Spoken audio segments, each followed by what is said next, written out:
Hello guys, we are back with a new fanfic. Which is what if Tsunade adopted Naruto and he trained with medic nins, Jiraiya and Kurama? Part 1. And if you enjoy this fanfic then please press the like button and subscribe to my channel for more fanfic like this. And now let's start the fanfic. I'll tell you a story. The story of one Ho-Oh Naruto. For this story, you must take your mind back to a time of disaster unimaginable.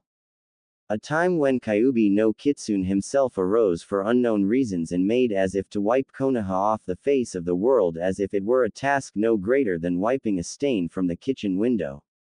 However, Kyuubi was both overconfident and presumptuous. And, knowing that any living thing with these two faults could be defeated, Namikaze Minato, 4th Hokage of Konoha and holder of the feared title of Konoha's Yellow Flash, sealed the fox away in a more than ludicrous move. Jiraiya, one of the great Sanins, looked upon his only student, a man whom he could almost proudly call a son. Minato, you've done it? The old hermit asked, dreading either a positive or negative response for separate reasons. Yes, Ero-sensei, the mighty Hokage couldn't help but grin, referring to his teacher by his favorite nickname one last time. It's done. Jiraiya's eyes pooled with sadness as he caught a glimpse of the shadowy figure hovering patiently behind his pupil, its wretched face drawn back into an inhuman grin. For Namikaze Minato's shadow was the shadow of death. The Shinigami. The god of death. Minato, Jiraiya started. There was so much to say, but the words froze in his throat. His pupil had made him proud beyond words every day. Did the cruelty of fate truly know no bounds? Minato reached for the bundle of cloth cradled in Jiraiya's arms. Is that him? My son. Minato addressed the bundled child even as he felt the life draining away from him. How he had dreaded this moment. I never wanted this for you. When you're born an orphan, the last thing you ever want is for your children to live that life. The pain of being alone and watching families, alive and whole, be happy, or angry, or sad together while you must suffer with no one to catch you when you fall. Above all, I never, ever wanted this for you. Please, please, believe me. And, forgive me, my one and only son, I'm so sorry. Let's begin, Jiraiya suggested, eyes closed, for he couldn't bear to see the world right now. He would only see pain in a strong, proud man weeping for a bright future that he had worked all his life for, about to be crushed by his own two hands, the personification of death hovering behind, more substantial than ever. He felt the rain, as if the sky were crying as well on this darkest of dark nights. Minato, the indomitable 4th Hokage who never backed down, gave up, or lost, croaked out a "hi," as if it had to be forcefully ripped from the depths of his soul. Life above happiness, justice above life, duty above justice. But coming from a cold and empty childhood, when Minato found he would be a father, he had put family above all. But he loved his village like family, the people who had been there to see him grow up. He was a child of Konoha, if not of anyone else that he knew. And it was for their lives, along with the life of son, which would all be forfeit if the demon was not sealed into a proper container, that he was about to seal the worst of the demons inside his not-a-day-old child and condemn him to a future of unknown dangers. Through the painful irony, Namikaze Minato had never felt so ashamed. Konoha General Hospital X. The battle, if it could be called such, with Kyuubi no Kitsune had incurred many losses. An old, weary man pondered this as he walked down the somehow pristine corridors of Konoha's General Hospital. Responding to respectful, if subdued, bows and addresses of Sarutobi-sama, with an empathetic look and kind smile, Sarutobi could not help but feel a deep sorrow. Many losses. And not all of them physical. Spirit was at an all-time low.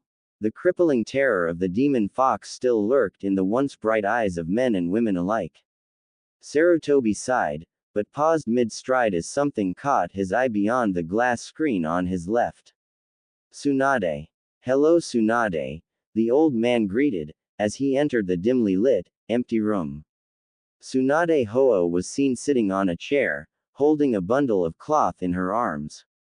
She looked quite comfortable, and Sarutobi could only guess just how long she had been sitting there. Hello, Sarutobi-sensei. You're wearing that ugly hat again. The patron medic Nin observed. Ah yes, well since Minato's passing, it looks like I'll have to be Hokage again, for now. Sarutobi grimaced. He would gladly take up the responsibility for his village, but Minato had been the bright future of the next generation. Once again, he felt a deep sorrow for Konoha. Tsunade only grunted in response, seemingly remembering to be intensely annoyed with something. Something the matter, Tsunade? Damn right something's the matter. The blonde hissed, I found one of your medic nins trying to kill this infant with a scalpel. And, keep your voice down. I've only just gotten him to sleep. Sarutobi didn't miss how Tsunade sounded royally pissed and vaguely disgusted at the first part, and suddenly embarrassed at that last part. But there was an assassination attempt already. By a medic no less. Tsunade opted to carefully move the cloth from the sleeping bundle in her arms and show Sarutobi the damage. 6 black lines stretched across the infant's cheeks in a clear rendition of whiskers. Sarutobi flinched at the sight, but Tsunade pressed on. She used a solution on the scalpel to stop the blood from clotting, and another to stain the skin. Even when I heal it, it looks like a damn whisker tattoo, except I can't remove it like one. I'd be impressed if I weren't so goddamn disgusted. The reinstated Hokage, veteran of 100 gruesome battles, felt suddenly ill. Oh Minato. Sarutobi darkly lamented under his breath, perhaps you are better off dead. It would have only killed you 1,000 times to see your village act like this. To do this to a child, such a perversion of medical knowledge is disgusting. Tsunade looked at Sarutobi pointedly. Dully noting the dangerous look from his former pupil, Sarutobi reached into his bag of tricks and pulled out a technique he'd learned from an old friend of his who had become a successful lawyer. That is to say, he figuratively covered his with both hands and bent the truth until it looked like a pretzel. Of course I'll investigate into it right away, Tsunade. I'm sure it's just an isolated incident. I can't imagine a citizen of Konoha doing such a spiteful thing. Though, Sarutobi became gravely serious for a moment, of course the culprit will be harshly dealt with. There were no good excuses for attempting to assassinate one of Konoha's own children in Sarutobi's books. That seemed to appease Tsunade, well enough. She returned to staring intently at the sleeping babe. He involved in some sort of family feud. Sarutobi sighed. Truthfully, he didn't really know if this would just be an isolated incident at all. But he could hope. No, he's an orphan, I'm afraid. An orphan? Tsunade seemed to hold the child closer while trying to look like she wasn't doing anything of the sort. A fact that wasn't lost on Sarutobi. Tsunade, are you? What's his name? Tsunade interrupted. Not missing a beat, Sarutobi replied. Ah, there's a problem with his last name, but the first name is confirmed, Naruto. Naruto, Tsunade mused, testing the name on her tongue, the ramen topping. Sarutobi's sweat dropped. More like maelstrom than the ramen topping. Ho-oh Naruto, I like it. She rocked the child slightly. Do you like it, Naru-chan? In response, the infant yawned, which, let's face it, was the closest Tsunade was going to get to any kind of confirmation. Ho-oh Naruto it is, then. I'll send Shizune to deal with the papers later. Mother and child. Seeing his former pupil smiling brightly down at her just-adopted son, Sarutobi was suddenly overcome with an overwhelming sense of hope for the future. It was odd how, even in the aftermath of the bleakest days, he had found such a glowing sight.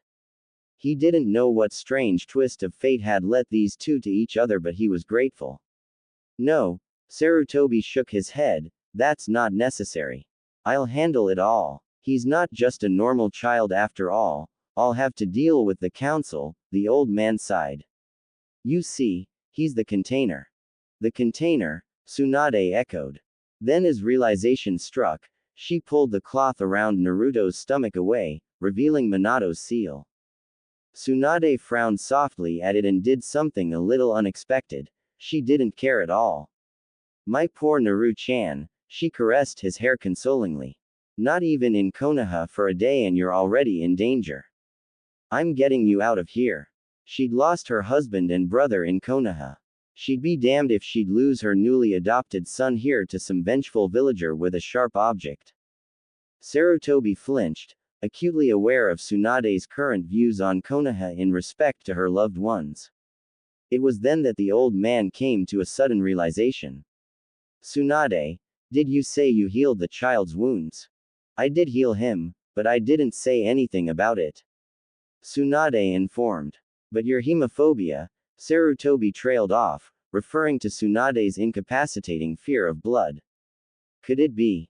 Tsunade stiffened reflexively at the mention of her condition.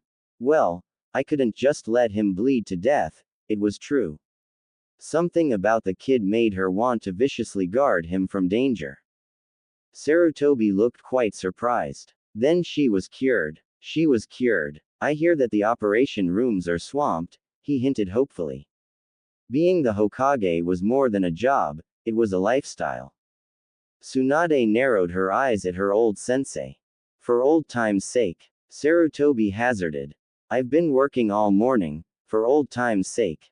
I'm getting Naru-chan out of here. Now. Sarutobi didn't give up.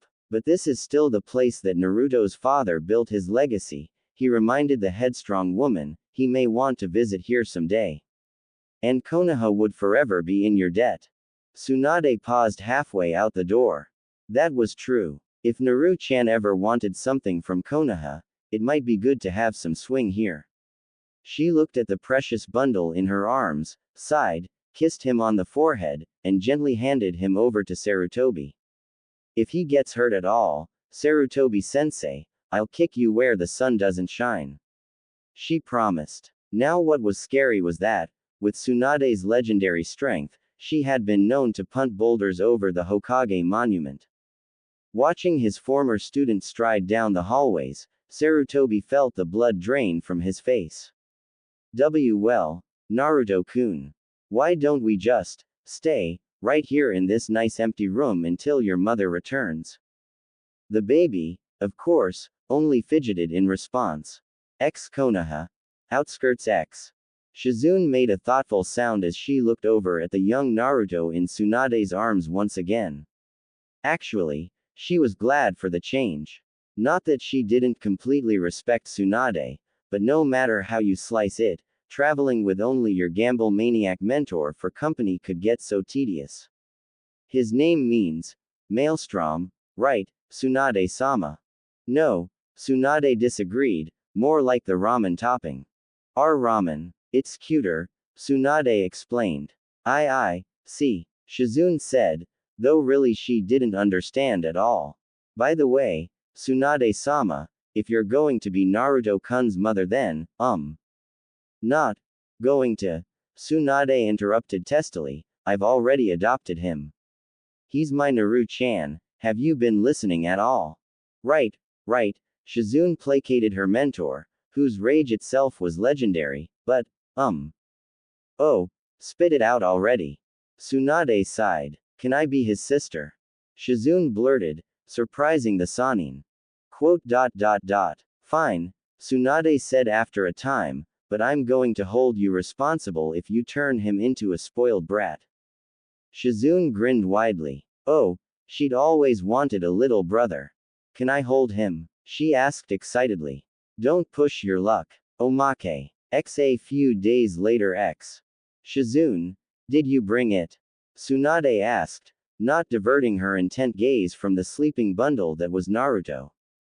Hi, Tsunade-sama, Shizune replied dutifully, though, Naruto-kun isn't even awake to drink it and it's just going to cool down.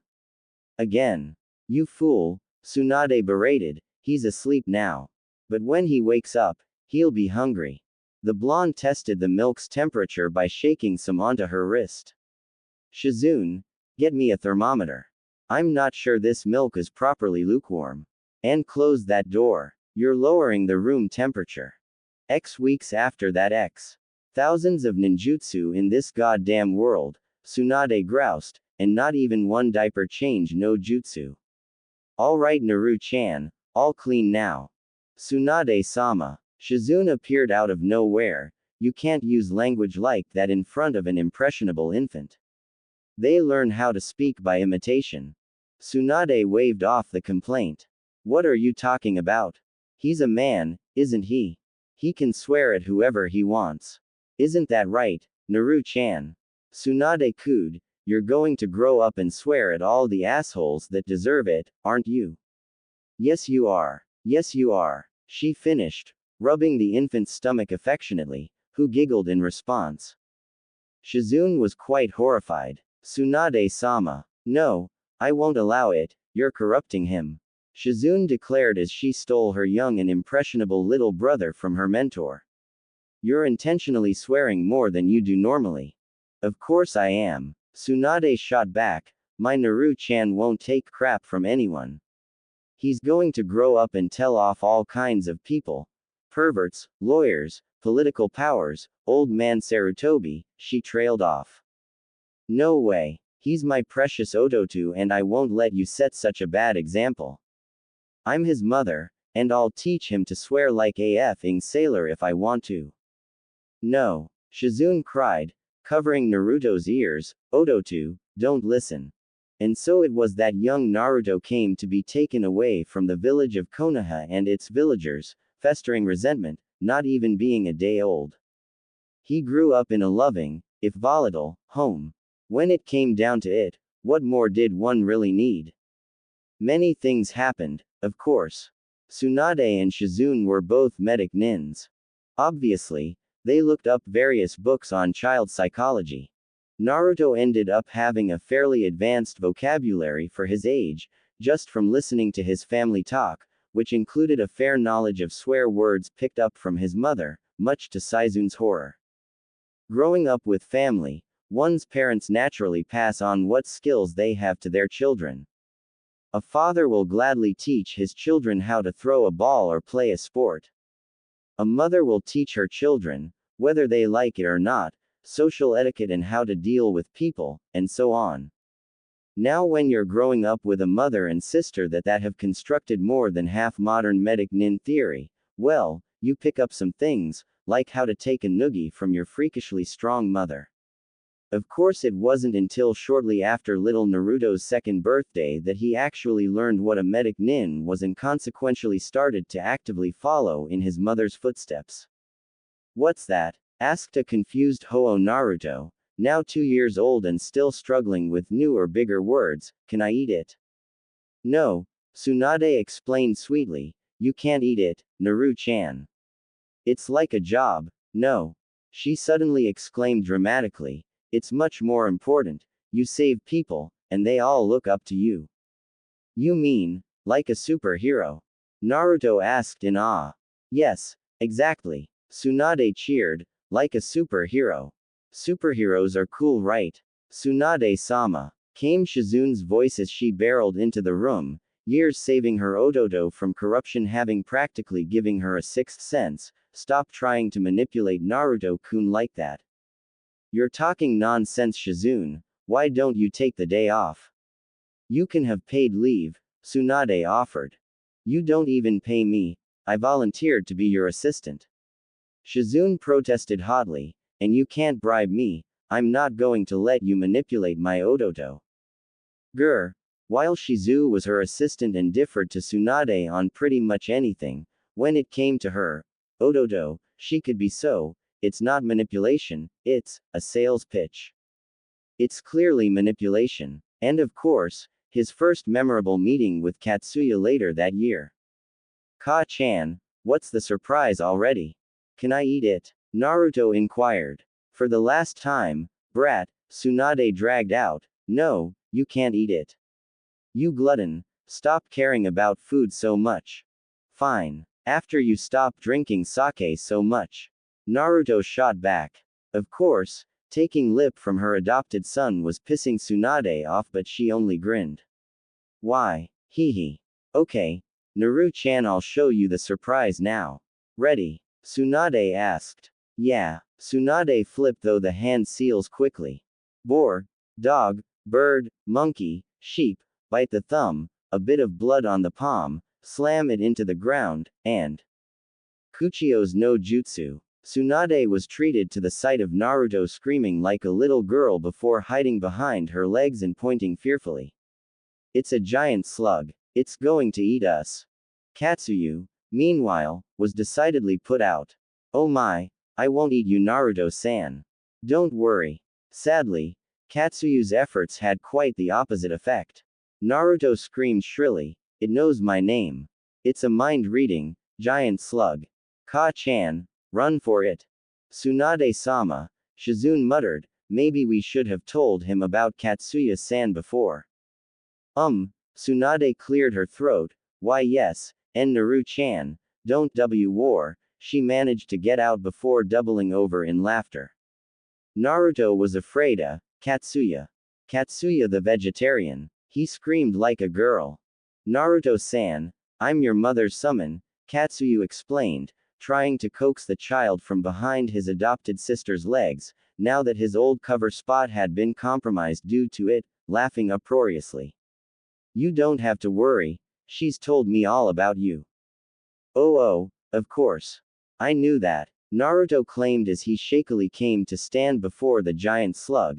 I just have an irrational fear of slugs, Naruto provided weakly. I've gotten over it now though.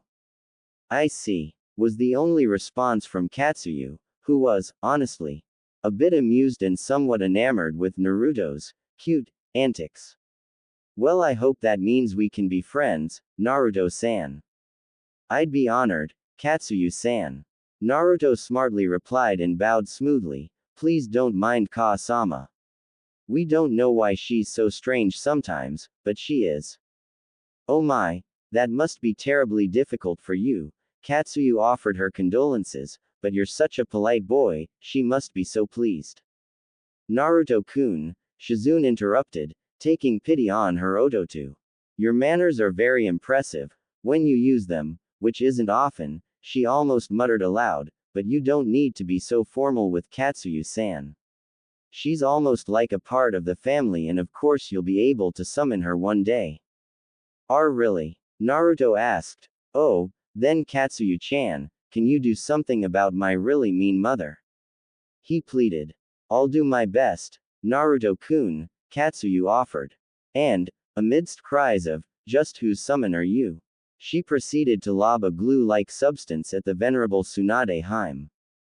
You could say that Tsunade was much better off for knowing her adopted son. He brought light and life to her previously unexceptional existence as a drifting gambler.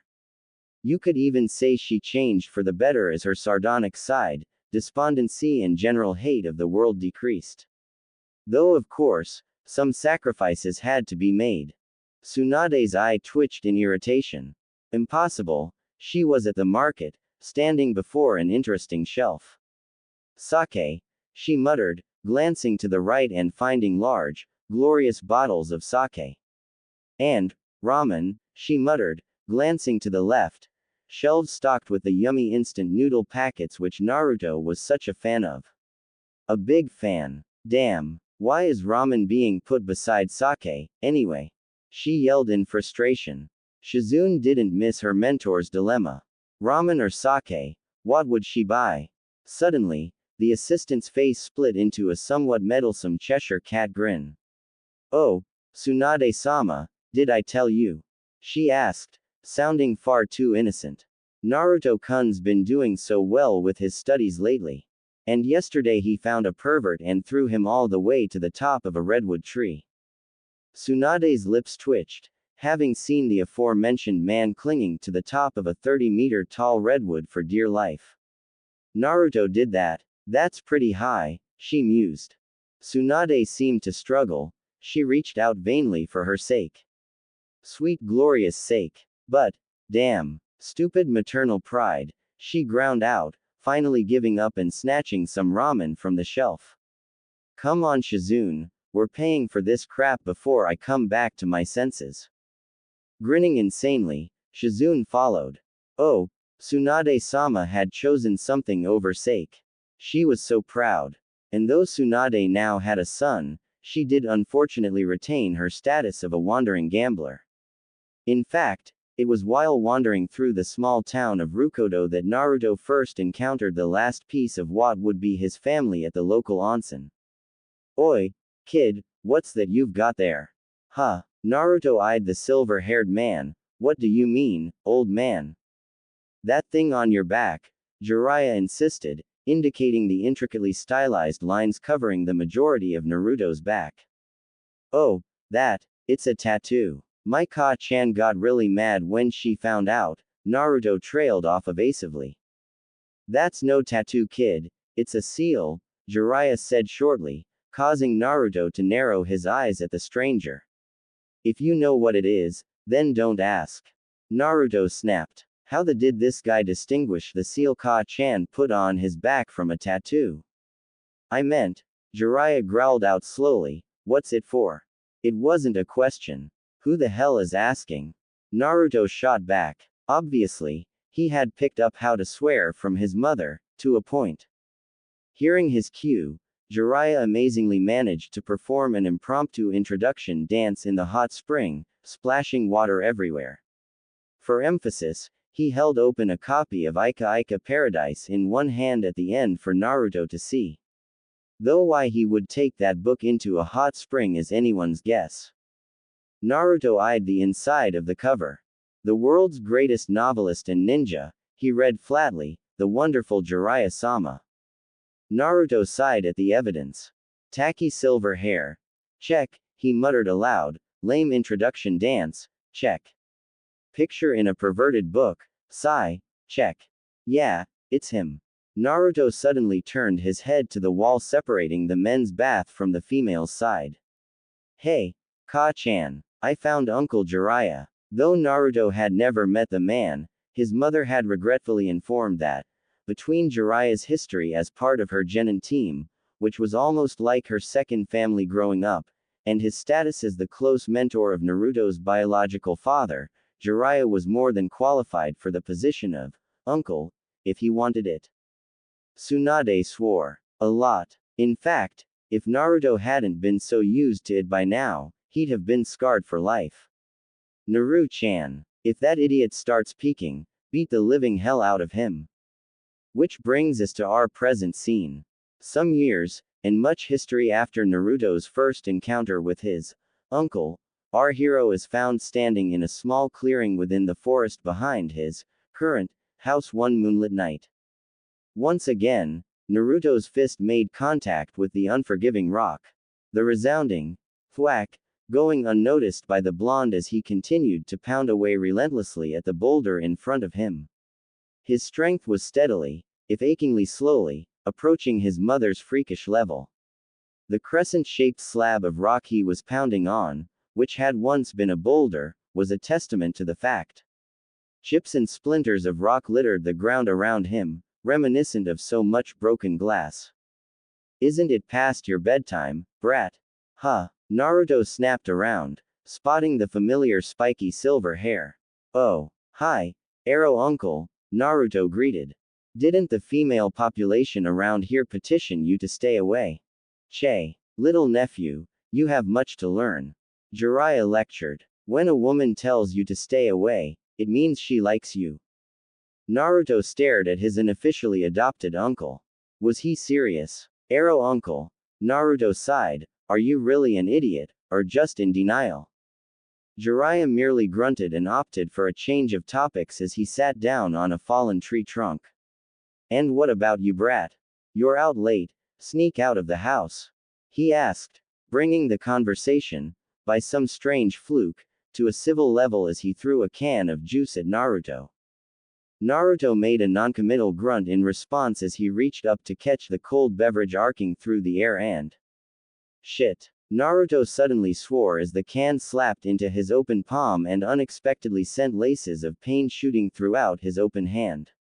A dead silence ensued, only broken by the ding of the dropped beverage bouncing off the floor. Naruto looked at his palm in bewilderment. For the first time that night, he noticed the bloody mess that his knuckles had become. Need me to patch you up, kid? Jiraiya asked, only half joking. Nah, this is nothing. Naruto explained and proceeded to form seals in jerky movements that were clearly interrupted by the insane pain his hands had to suffer through. A few agonizing seconds later, not that he showed just how much pain he was in, Naruto picked up the fallen beverage and joined the old man on the impromptu bench, completely healed. So what's up, Arrow uncle? You come here to do research for that perverted book of yours? Peeking. Nah, Jiraiya explained, I actually came looking for you, kid. Haven't seen you for a while.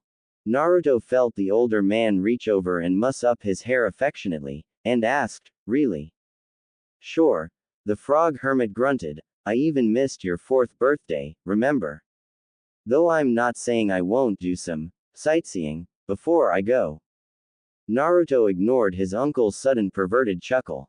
No, it's fine. You sent a card with Gamakochi. Jiraiya sounded thoughtful. You know, any normal kid would be complaining or demanding presents by now. Naruto merely scoffed at the thought. Normal. What's that have to do with me? True. You're a pretty weird kid. Normal isn't sneaking out at night to punch some rock until it gives up and crumbles into rubble. A silence stretched out to follow Jiraiya's last statement. He held his tongue as he saw the medic nin in training frown at his can of apple juice. You know how I never told you what that seal on my back was for.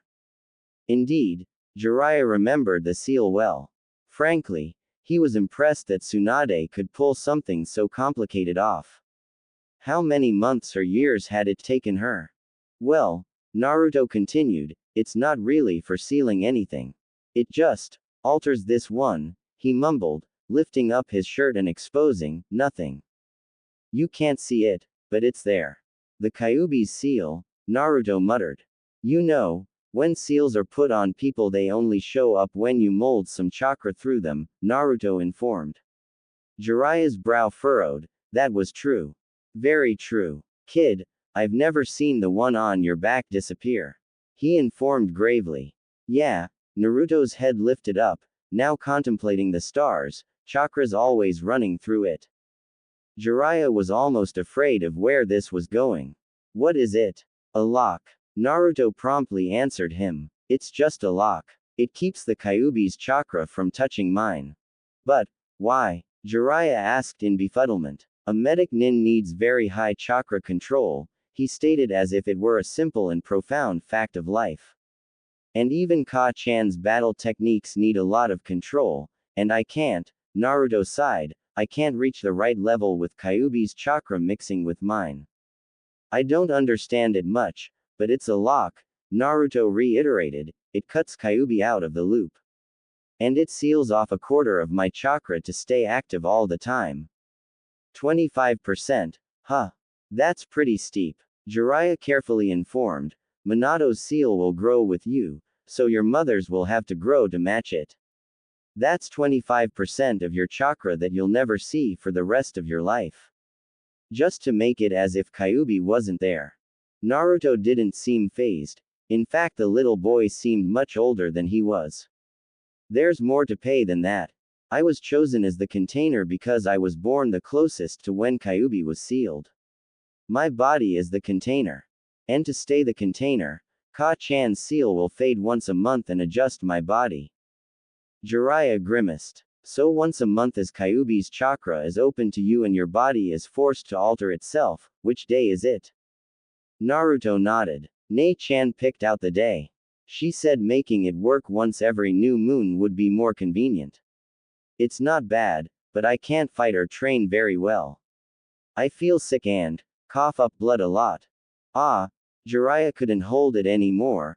I knew Tsunade was paranoid about Minato's seal, but I hadn't even considered this. Listen Naruto, having the Kyuubi sealed in you shoots your chakra control to hell, but it's not all bad. Minato's seal will let you heal faster and have more chakra converted slowly from Kyuubi. It balances out. You can't reach the ridiculous heights of control that Tsunade has, but Naruto stood up and faced his uncle with a determined look. I need chakra control to be the heir to Ka-chan's techniques, he said firmly, his face taking on a more fierce tone as he continued. And I don't need help from the Kyuubi for that, or anything else. Jiraiya looked surprised, but ended up chuckling wryly and conceding the point after a time. Once Naruto's made up his mind like this, well, you either agree or get out of the way. And Jiraiya could very well understand the boy's sentiments regarding getting far under his own power.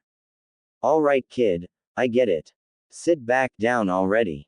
It was then that Jiraiya made a wistful observation, all children have the desire to surpass their parents. Such a sweet little kid, aren't you, Naru-chan? Naruto smiled, bearing the brunt of Jiraiya's jibe, just glad to see that his uncle understood his decision. Don't sound so laid back, old man, Naruto countered cheekily, I'll surpass you, too.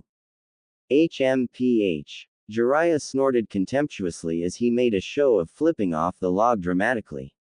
A brat like you, Kyuubi already shot your chakra control to hell. You have absolutely no natural talent for it at all. You can only use 75% of your chakra, and to top it off, you're an idiot. What did you say? Naruto demanded, lunging for the famed pervert's throat. And you're loud. Jiraiya yelled back as he dodged Naruto's lunges with ease, you're the worst possible person to try and become a ninja. Naruto growled and charged again. This wasn't playful banter anymore, this was war. But, Jiraiya thundered, causing Naruto to pause in his tracks and listen interestedly. You got guts, kid. Jiraiya smiled proudly as he continued. You built your chakra control up from scratch to something damn impressive for your age. And you never let your 25% chakra handicap slow you down, you just worked harder. You really aren't a genius like some other kids, your book smarts isn't anything impressive. But you're always reading a scroll or book whenever you walk anywhere. You had me, Shizune, and your mother to teach you, but in the end you grew damn strong kid, under your own power. Naruto almost got teary-eyed. Almost. His uncle sure had a roundabout way of delivering praise, that was for sure. The boy walked up to the man and gave him a wide smile. You forgot something, Naruto informed. Yeah, Jiraiya asked, amused. Yeah, I'm loud but, Naruto cocked his fist back, I can trick idiots like you any day. Wham! Ugh!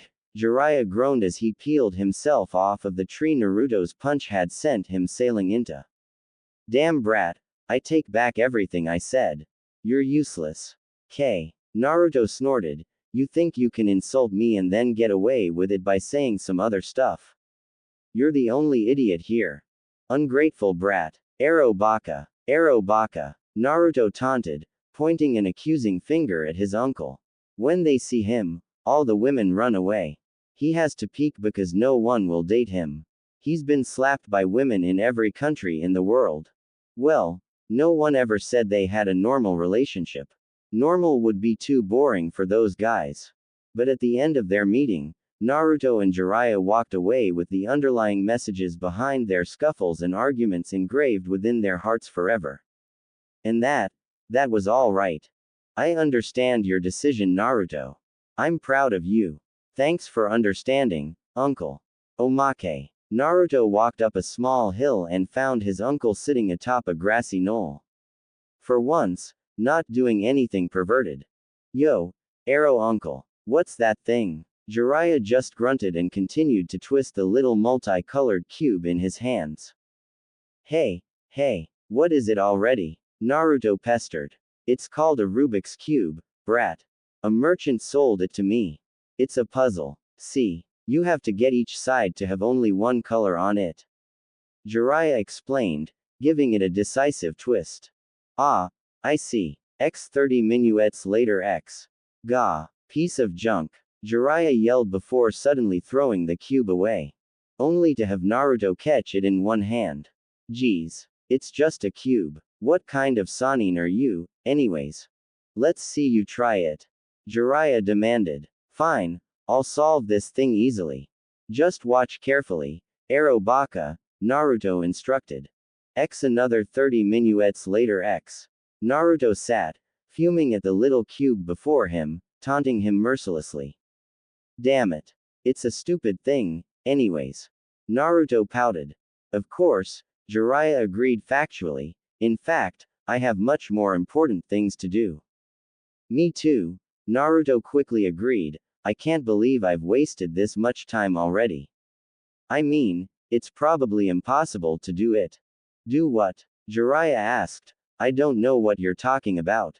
And I definitely don't know anything about useless cubes that are beneath my notice. Oh hey, a Rubik's Cube. The uncle-nephew pair turned in tandem to see the origination of the voice. A spectacled kid suddenly bent down and picked up the aforementioned cube. Wow, I haven't had the pleasure of idly indulging my crazily cranial-cracking intellect on three-dimensional cubic entertainment of this magnitude since I was 3. The child, no older than 4, observed. X 30 seconds later X. Ah, the nameless boy exclaimed, as extraneously easy as I recalled. Naruto and Jiraiya's eyes twitched in irritation. Naruto didn't even know what every other word out of this guy's mouth meant, but a stranger had just shown him up. Badly. Without even knowing. Well, good day gentle sir. I'll just return this delightful mind teaser to you, my good peer, and be on my way. How good of you to leave it so unimaginably far from solved for me. I bid you adieu. And with that, the little spectacled boy went on his way. Naruto had to physically restrain himself from hurling the Rubik's Cube at the gifted child's retreating form with a vengeance. However, Jiraiya took the cube and threw it at the smarmy brat, himself. This never happened. Jiraiya insisted. Naruto could only nod fiercely in agreement. X next week X. Yo, Tsunade, Jiraiya greeted as he entered his old teammate's current abode. Jiraiya, Tsunade drawled from the kitchen. How coincidental. You managed to somehow drop by just as dinner was prepared. Again. And I'm sure that you must be very hungry after traveling so far. Again. And I'm sure you won't leave me alone until I let your freeloading eat for free. Again. Wow, Tsunade. You really are a remarkably astute woman. Twack. Jiraiya was hit in the head by a flying projectile of the egg timer nature. But hey, it was worth it. Free food. It didn't matter that he actually had loads of cash. Freeness was bliss, plain and simple. Jiraiya sounded intrigued as he spotted an innocent-looking cube perched on the counter. Tsunade, what's that? The slug Sanin followed his gaze. Oh that, Naru-chan kept bugging me to buy him this thing a while ago. Kid kept carrying it with him and fiddling with it when he wasn't training. I swear he wouldn't put the damn thing down, even though it pissed the hell out of him. And then, she shook her head wonderingly, when he finished it, he just put it on the windowsill and left it. Tsunade shot her old teammate a look. What do you know about it? Jiraiya grinned madly. So, the brat didn't give up after all. He kept going for a week even after all that happened. For what? To gloat? For praise? No. To accomplish what he couldn't before. To not back down. Kids got guts, he informed, feeling somehow insurmountably impressed. Tsunade's eyebrow delicately rose in that way that made people feel like they were idiots. What, are you just finding this out now? You really are slow, aren't you, Arrow Baka? Jiraiya's pride stung painfully. Too painfully to reply. He felt like he'd been verbally punched in the gut. Naruto suddenly strolled into the room, his pristine white clothes now covered in mud. He looked over and noticed the shocked and insulted look his uncle was sporting. Ah, Arrow Baka is here again. I should call you Arrow Freeloader, but it's too long, he informed pointedly. I'm going to take a shower, Ka-chan. Naruto yelled over his shoulder as walked past the stunned form of his uncle. Make sure Arrow Freeloader doesn't eat all the food before I'm done. Tsunade smiled proudly. That's her Naru-chan, putting idiots in their place and throwing insults at perverts with pinpoint accuracy. Ah, she was so proud. For the Huis, days passed by in more of the same fashion. Neither the Huas nor Jiraiya were known for staying in one place for very long. The Huas wandered Fire Country, occasionally stopping for months at a time in any one village, renting apartments or houses. Jiraiya spent most of his time around Fire Country as well, though he wandered the world. It was never a great surprise to see him making short visits to wherever his nephew happened to be, staying just a bit longer than he normally did in a particular city. It was even less of a surprise for him to sit in for some free food with the barest of excuses, and absolutely no invitation. Naruto continued to make steady progress with his studies. Despite Shizune's always ready praise, he could not help but feel inadequate. He hadn't his mother's nor his sister's natural affinity for manipulating chakra, still being leagues behind the ability they had displayed during their first years of General Academy training. It would only be natural, if sad, for an adopted child like him to gain the concept within his subconscious that he was simply a damaged child. Kyuubi's existence had done nothing if not been a damage to his natural stats, after all. He had no natural affinity for chakra manipulation to speak of. Where his mother had started off already gifted in the chakra control field and advanced by leaps and bounds, Naruto staggered forwards. As it was, he seemed determined to pay off the difference with raw effort. If Naruto was seen building sandcastles or catching bugs, it was because he was out of chakra. If he was seen lying on the ground, it was because he was out of physical energy as well. One would think that the issues of Naruto's apparent inability compared to his mother, though he was supposedly her heir, might have caused a rift or awkwardness. And perhaps it might have, if only Naruto and Tsunade hadn't known such things from day one. And all parties concerned weren't dealing with the reality of his situation with only minimal concern or effort. As it was, the issue just never came up. They were just those kinds of people. You could say that when Tsunade adopted him, Naruto became her child for life. Shizune was of a similar disposition, as evident by her fierce guarding of her precious Odoto from her mentor's attempts at corruption and general manipulation, though he seemed more independent by now. Perhaps it was due to these strong family bonds of love that drove Naruto to join his sister in the ongoing war to get his mother to diminish her much-cherished sake and gambling habits. Then again, perhaps Naruto was just a brash kid that had absolutely no problems with letting someone know when they were being stupid.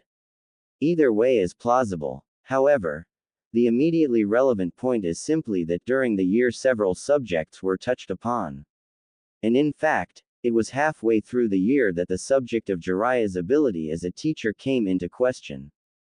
On this particular day, a now 5-year-old Naruto was found squatting down on the ground, hunched over some object of interest. He seemed to be absorbed in whatever it was that he was doing, and so Jiraiya had no problem sneaking up to him. Jiraiya had just made it into town. It had been a month since he'd last seen his adopted nephew, and he was wondering how the brat was doing. So here he was. "Oi, Naruto," he prompted, startling the boy out of his reverie. "Huh, oh, it's just Arrow Uncle," Naruto observed, standing up and dusting off his pants with one hand. "We already ate lunch, so you can't invite yourself to eat all our food today." He held up the other hand to the sky. In it was a small blue bird, wing finally healed and once again ready to soar into the sky. It did so with great joy and thanks. "Really? Damn," Jiraiya muttered. Shizune was one hell of a cook. I mean, he coughed into his fist. "Do you really think so little of me, Naruto?" "It's not just me," Naruto pointed out factually. "Everyone thinks about you like that." Needless to say, that elicited a response. "Ungrateful brat," Jiraiya shouted. It was one of his favorite phrases of all time. "What are you talking about? I have nothing to be grateful for," Naruto shouted back. "You're only good for practicing how to heal slap marks." Well, that wasn't completely true. He also made a good test subject for weak poisons and subsequent antidotes whenever he was in particular need of divine retribution for something which usually involved him using Naruto as a scapegoat. Sure, The old man might summon some frogs to help his nephew train before running off to be perverted, but the way Naruto saw it, that was mostly the frogs being useful. Fine. Jiraiya. Humph, Ed. I was going to teach you a super cool jutsu, but I guess I'll just go research instead, Jiraiya recited. It was another of his favorite phrases. Old man, Naruto growled, the day you actually teach me a super cool jutsu is the day I read that perverted book of yours. Naruto argued, pointing his finger accusingly at his uncle. Jiraiya's eyes widened and suddenly filled with a terrible gleam. Deal, he shouted, grabbing Naruto's outstretched hand and giving it a vigorous handshake. Wait, what? Naruto said dumbly. No way, I take it back. I don't want to read your stupid perverted book. Too late, brat. I may be old, but I can still trick idiots like you any day. He gleefully proclaimed, reversing a line Naruto had used on him before. Wah, bah, Naruto mumbled incoherently. The old man had tricked him. Naruto. He'd just been roped into reading a perverted book. He was in shock. Later. Naruto sighed. He couldn't believe this was happening. If his mother ever found out, he was dead. He sat cross-legged on the ground, watching his teacher take up a lecturing pose. Okay, kid, Jiraiya began, looking like he was actually going to take this seriously. You know how you're always doing chakra control exercises? Yeah, yet, despite your constant efforts, Jiraiya continued, you're still a complete failure compared to your mother and sister. Shut up, Naruto snapped. Jiraiya internally admitted that perhaps he hadn't made the fairest comparison. Tsunade and Shizune were like gods when it came to chakra control, and the brat had actually gotten pretty damn good. Of course, Jiraiya wasn't going to be the one to tell him that more than once or twice a year. Anyway, the point is that you're always burning out your chakra, Jiraiya concluded. It's unexpected, but because of that, you have some massive reserves for a kid your age, even with your Kyuubi suppression thing taking 25%. You could say chakra is like a muscle. The more you use it, the greater it becomes. Yeah, well, I guess so, Naruto mused. So you see, your useless attempts at getting better are good for something after all. Enough already, Naruto shouted, shaking his fist angrily. And it's not useless, I am getting better. You said so, too. He defended. Just teach me, you idiot. Ah, sweet revenge. Jiraiya was basking in the fact that he was getting back at his nephew for all of the brat's disrespect. Which mostly centered around Jiraiya's perverted work, which was very important to the frog hermit. But back to work. Did you know that in Konoha, the Uchiha clan used to teach its kids the C-rank technique Kaden, Gokyaku no Jutsu? It was some sort of rite of passage. Naruto blinked. Gokaku no Jutsu. Great fireball technique. I'm going to learn to shoot a fireball. He asked, excitedly. Oh, the first thing he'd do was toast that arrow baka. No, Jiraiya said pointedly. You already have the chakra for it, so we're just going to skip Hausenka, Gokaku, and all that low-rank, kiddie stuff. Wait, skip? Naruto asked skeptically. He was getting a bad feeling about this. The useful B-rank jutsu. Kaden, Karyu Enden. Here, stand like this, he said, spreading his feet apart. Naruto followed suit. The seals are rat, horse, tiger, dog, ox, dragon, horse, hare, and tiger. Mold the chakra so that it ends up flowing into your lungs and then blow it out. Think of a fire dragon when you do. Naruto eventually managed to remember all the instructions. That's a lot of hand seals, but it doesn't sound so hard. Just tiring. Okay. He closed his eyes and began concentrating on how his chakra was molding as he slowly moved through the hand seals. Actually, you'll probably, Jiraiya trailed off. Kaden. Karyu Endak. A small flame issued forth, and Naruto fell to his knees clutching his burnt lips while utilizing a few of his adopted mother's more choice swear words. He began to flip through a more familiar set of hand seals. Jiraiya watched amusedly as Naruto held up a glowing yellow palm of chakra to his mouth. Hey! Jiraiya observed that the brat's lips were still burned. Can't you just heal it? Naruto shot his uncle a look as he quickly rifled through his inside coat pockets. He developed a kind of lisp from having his lips burned. I don't know that one yet. He defended. I just numbed the pain a little. Naruto proceeded to pull out a vial of clear blue liquid and apply it to his lips. Hare, horse, bird, monkey, dog, kashu nenko fukasu no jutsu. Another palm of yellow chakra later, Naruto was in good health. Jiraiya's eyebrows rose. Oddly, Naruto didn't really blame his uncle for the burn. Not that he'd let the pervert know that. In an attempt to knock his temporary teacher out of his stupor, he opted to explain himself. Since I don't know the first-degree burn heal, I have to combine an ointment of East Fire Root and the burn ointment accelerator technique. Jiraiya's eyebrows remained up. Brat was full of surprises.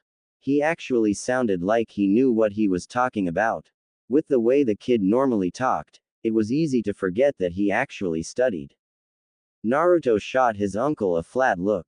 Yeah, I didn't think you'd understand. Listen, Arrow Baka, I can only heal burns if I have this bottle of stuff right now, okay? Back to work, he snapped. Nightfall X. The vial of ointment lay on its side, empty. The whole day had gone by with Naruto practicing, arguing with his uncle while he recovered, and then practicing again. He knew he was going to catch hell when he went home with his cloths singed as they were, and there was also the looming promise of having to read Arrow Baka's book of extreme perversion. Naruto panted. Damn thing, won't work. He groused. Jiraiya made a distinctly fed-up sound.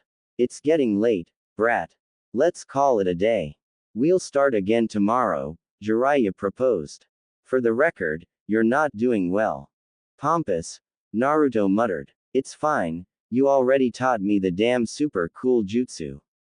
I'll read your stupid book, but, he paused, I'll never become perverted like you. Jiraiya shook his head sadly. Your loss. He then handed Naruto a few sheets of paper. You're obviously not mature enough to care about adult things, so I'll only make you read the non-perverted parts. Relief dawned on Naruto's face. Really? Cool. Naruto mumbled. Hey wait, you only gave me 3 pages. Naruto protested. So, there was utter silence for a time. Even the local animals of nature fell into silence, perhaps in shock. The medic nin in training sounded in disgust, the implications sinking in. Why did he suddenly feel a headache coming on? Out of an entire novel, he emphasized each word, you only have 3 pages of non-perverted stuff. That was very true, but rather than becoming defensive, Jiraiya seemed to brighten up at this and his chest puffed out in pride.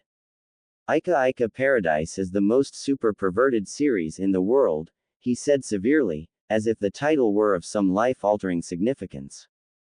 Sadly, there were probably people out there whose lives really were altered drastically by the perverted book. Those pages aren't even double-sided. And the books after that one have even more perverted content. He shouted triumphantly, and with much vigor. You should understand. Its power is so great that I am required by law to sell a pair of nose plugs with each copy, lest first-time readers suffer extreme blood loss. Naruto gaped. 2 words. Throbbing headache. Did people really get nosebleeds from perverted thoughts? Why then, did his uncle not always have a nosebleed? Was he so adapted to being perverted that he had built up immunity? I'll read these small pieces of you not being perverted later. Naruto began to slowly trudge home. Jiraiya followed suit, unsurprisingly. Jiraiya coughed into his fist for the second time that day when he saw Naruto's raised eyebrow. Well, I have a hotel but all the good restaurants are closed by now, you know how it is. He said conversationally. Naruto smiled tiredly. Yeah, he knew how it was. His uncle was a cheap freeloader, that's how it was. Well, since you actually weren't useless for a change, I guess I won't complain. Come on, Arrow Freeloader, I'll try and keep Ka-chan from attacking you with the egg timer again. As they trudged along, there was one thing Naruto couldn't stop thinking about. I still think it's weird that you didn't try to make me read the whole perverted book. Are you kidding? Jiraiya asked scandalously. Your mother would beat me to death, and your sister would just kill me in my sleep. Ah, that makes sense. And this closed the subject of Jiraiya's uselessness.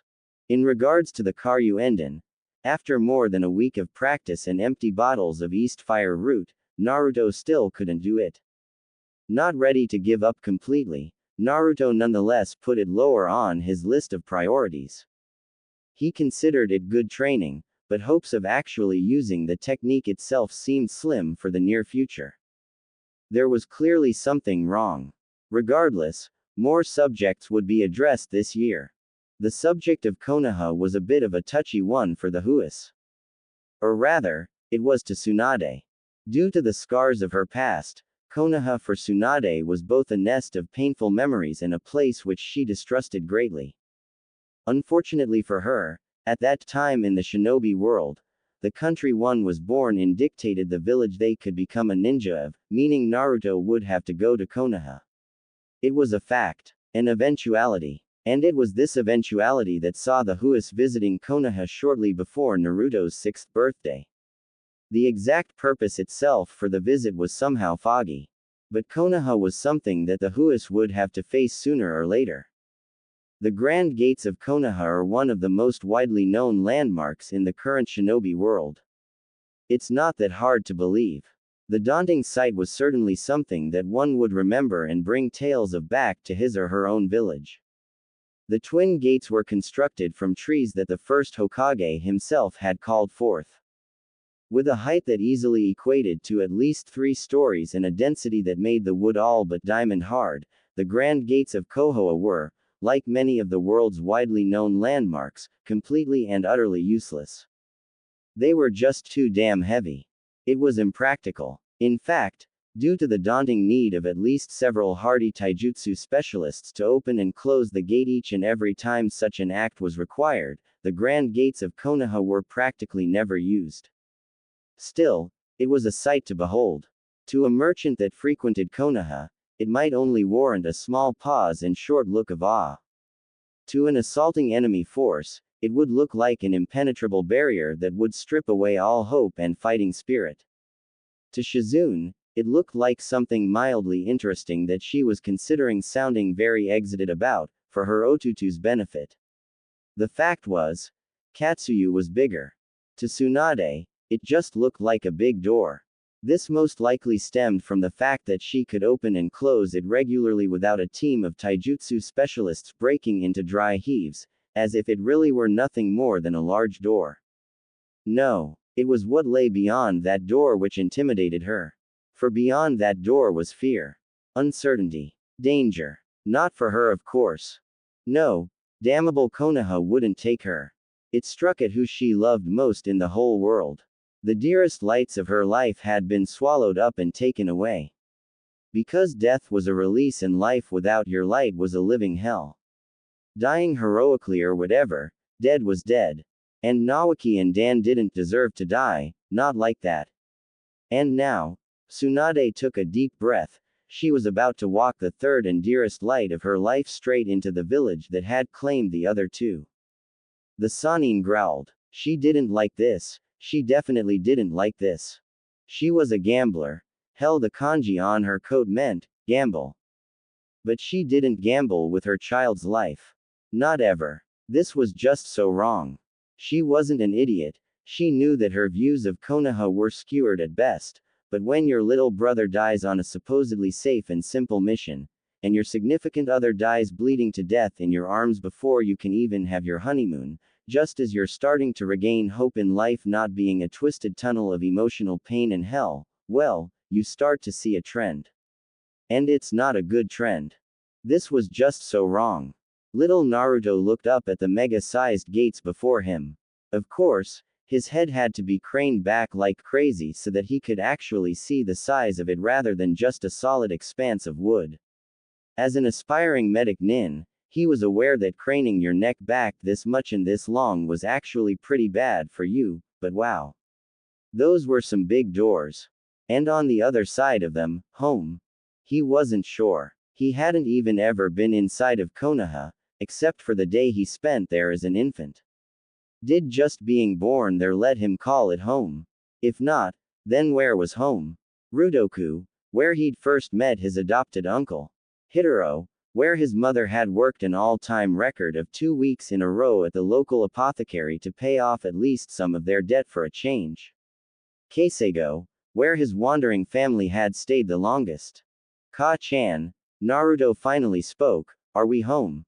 Tsunade's paternal heart endured a stab of pain at the odd question. Just what did that mean? Was all the traveling getting to him? To her, home was wherever her Naruto was. But if Naruto wanted to stay here, could she call it home? "We'll see, Naru-chan." Tsunade promised, "We'll see." And now, apparently done with the sightseeing, Tsunade calmly placed her right palm onto one of the monolithic doors, and pushed. Shizune watched as her mentor calmly proceeded to force open the monolithic grand gates of Konoha with one hand. Shizune would be the first to tell you that Tsunade was the one that worried over Naruto the most, yet she looked so calm at this point. It was an odd trait that Tsunade and Naruto were prone to exhibiting. When the moment of truth arrived, they would become suddenly calm, if fiercely determined or some such other emotion. All fretting and what-ifs and if-onlys were thrown out the window. Problems were quickly ascertained, then dealt with in much the same manner. The past was left behind and assumptions were prone to being discarded in an instant. Where someone else would widen their eyes in shock and lose their footing, her mentor and Odoto would narrow their eyes and decimate what obstacles stood ahead. Naruto had even coined a phrase off of that by accident one morning during breakfast conversation: "When you have nowhere to move but forwards, don't look back." Shizune thought it was adorable, how he'd look as if he was lecturing her when he said it. Tsunade kneeled, the grand gates now opened. "Naru-chan, do you remember where you got your whisker marks?" Tsunade had hated to tell her son that a medic nin had spitefully tried to mark him on the day he was born, but she trusted her son to be strong enough to handle the information and wasn't willing to lie about it. Her trust hadn't been misplaced. "Yes, Ka-chan," Naruto mumbled, "I remember." Tsunade's eyes softened. "Good. Hold my hand and stay beside me, okay?" Naruto nodded resolutely, "I promise." And as Tsunade took his hand in hers and smoothly entered Konoha with her son by her side and her attendant trailing behind her, Tsunade wondered, what did home mean to Naruto? Konoha. Interior X. It was a generic day at the crowded outskirts of Konoha's market district. Meaning it was sunny, with a few clouds drifting lazily in the sky. Tetsuo, a 16-year-old local, old enough to be tall, but not old enough to look old, with brown hair and unremarkable features, was taking his little sister of 4 years for a walk. Why? Mostly because he was sick of hearing her complain about being bored, to the point where hearing her complain about her feet being tired had become a tempting prospect he couldn't ignore. Just for a change of pace. But he also cared about her, when she wasn't looking. He prided himself in acting like a good elder brother that really should be too mature to hang out with kids ought to act. A low rumbling and the sound of long unmentioned hinges creaking prompted the normal din of the market crowd to take on a new direction. "Look, it's the grand gates of Konoha. They're opening." Of course, by this point the crowd was staring in shock at the sight of the monolithic gate actually being opened. What type of terrible force was being exerted on the other side? What did this mean for Konoha? Immediately, the general public broke into hysterics. "Oh my god," one villager shouted. "We're being invaded." "No," another disagreed, not able to imagine any human gathering able to open the 3-story gates. "It's a gigantic summon creature here to kill us all." Tetsuo couldn't look away from the impossible sight. "It's some kind of horrific monster with freakish strength." The door finally stopped moving, And it was then that people began to recognize the figure of a blonde, big-chested woman kneeling to speak confidentially with a child. It was Tsunade-sama. Of course, she was famous and widely known in Konoha, even amongst the non-ninja villager community. One could say that it was due to her being a Sannin, the single greatest contributor to medicine in history, and the savoir of multitude of sick or injured. But really, it was just that she was damn impressive and looked cool. Basically, the village wanted to be proud of her. It was a morale thing. One could even say it might have been a, "we're better than you are," sort of thing. Whispers of Tsunade's name and general murmuring were heard as the newly arrived group smoothly strode up to the busy streets of Konoha. Tsunade didn't walk as if she were hurried, but she seemed to be mildly annoyed with something. So, the Sannin stopped uncomfortably close to Tetsuo. "Now I'm a horrific monster with freakish strength, huh?" she asked, eyebrow faintly twitching. Tetsuo gulped in fear. Another reason for people's knowledge of Tsunade's name may have something to do with her legendary temper, which was known to cow the Hokage on occasion. Her willingness to extract said temper in impressive displays of otherworldly strength may have had something to do with it as well. Regardless, Tetsuo knew he and his sister were toast. A moto, he shouted as he spread his arms wide in the classic, human shield, pose. "Run away and don't look back," he screamed. "I'll distract her." Tsunade's left eyebrow developed a sporadic twitch. Did this brat really think she was going to grind his bones and make soup with it or something? The twitch got even worse as the brat's little sister ran into the crowd yelling, "I won't forget you, Tetsuo-nichan." That did it. Tetsuo reflexively closed his eyes as the fist came sailing at him at impossible speeds.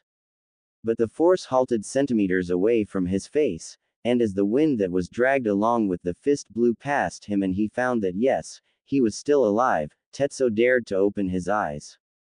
"Dumb brat," Tsunade muttered. From her fist, which was halted inches from Tetsu's face, Tsunade's index finger rose in a swift, decisive act. Flick. Naruto winced as he saw the poor villager go sailing into a wooden fence.